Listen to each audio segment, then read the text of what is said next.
कल मैं आई थी तो मेरे को कहते हैं, मैंने कहा मेरे साथ भी हो गया भैया, मैं नहीं कर सकती अपने आप के लिए तो तुम्हारा क्या करूंगी। भैया आपने नहीं किया अपने आप के लिए तो हार्ट तो गली नहीं। भैया मेरा चला गया, मैं अपने आप को नहीं बचा सकती।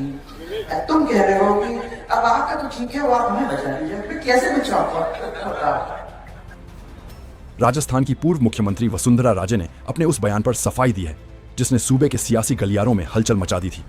राजे ने स्पष्ट किया है कि उनकी बातों को जानबूझकर तोड़ मरोड़ कर पेश किया गया। उन्होंने साफ कहा कि कुछ षड्यंत्रकारी लोग आज भी मौजूद हैं जो उनकी बातों का गलत अर्थ निकालने का प्रयास करते हैं, लेकिन ऐसे लोग कभी अपने मंसूबों में सफल नहीं होंगे। दरअसल पूरा विवाद 2 दिन पहले शुरू हुआ था। कामखेड़ा बालाजी के दर्शन के दौरान कुछ लोगों ने राजे से नेशनल हाईवे के अलाइनमेंट को बदलने की गुहार लगाई थी। इस पर राजे ने कहा था, मैं अपने आप के लिए कुछ नहीं कर सकी, तुम्हारे लिए क्या करूं, मेरा चला गया, मैं नहीं बचा सकी। उनके इस बयान को राजनीतिक हलकों में सत्ता और पद छीनने से जोड़कर देखा जाने लगा था। अब राजे ने इस पूरे मामले की हकीकत बयां की है। उन्होंने स्पष्ट किया कि उनका इशारा किसी पद या कुर्सी की तरफ नहीं, बल्कि धौलपुर में उनके घर के सामने से निकले नेशनल हाईवे की तरफ था। राजे ने बताया कि हाईवे निर्माण के दौरान उन्हें खुद अपने घर की दीवार पीछे करनी पड़ी थी और उनकी अपनी जमीन भी इसमें चली गई थी। राजे का कहना है कि उन्होंने जनता को सिर्फ यह समझाने की कोशिश की थी कि जब नियम के तहत वो अपनी खुद की जमीन नहीं बचा पाई तो दूसरों के लिए नियम कैसे बदल सकती हैं।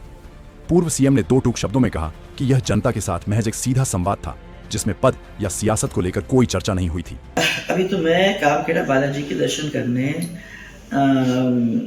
सांसद मेरे बेटे दुष्यंत सिंह जी को के साथ गई थी, क्योंकि उनकी यात्रा शुरू होने वाली थी मनोहर थाना वाली।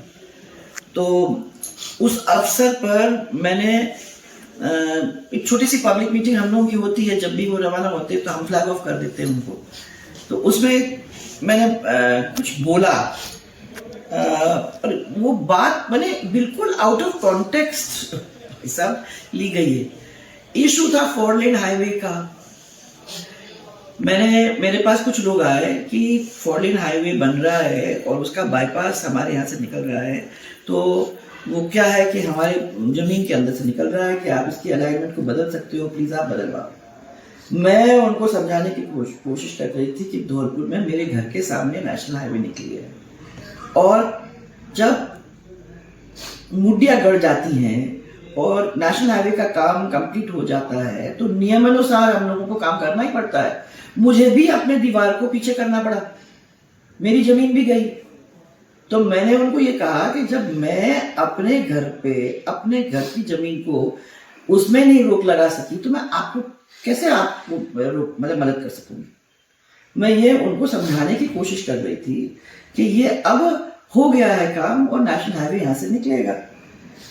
तो ये अपार्ट फ्रॉम दिस झालावाड़ के अंदर मैं देखती हूँ, मेरा भाषण तो कभी होता भी नहीं है। ये एक संवाद होता है क्योंकि हम तो सब लोगों को अपना परिवार मानते हैं और वो लोग टाइम टू टाइम हमारे साथ है तो वो पूरी जानकारी रखते हैं क्या हो रहा है। लेकिन बार बार कुछ ना कुछ निकाल लिया जाता है आपके भाषणों से, क्या लगता है? इसलिए है क्योंकि हमारे कुछ हितैषी लोग हैं और वो हितैषी लोग हमारे साथ कुछ लोगों को लगा के रखते हैं जिनका काम ही ये है कि भैया पूरी तरह से आप लोग इनके भाषण का देख करते रहो।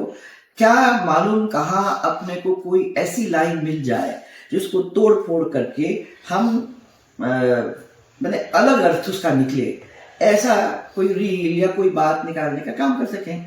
वो उसी संदर्भ में है।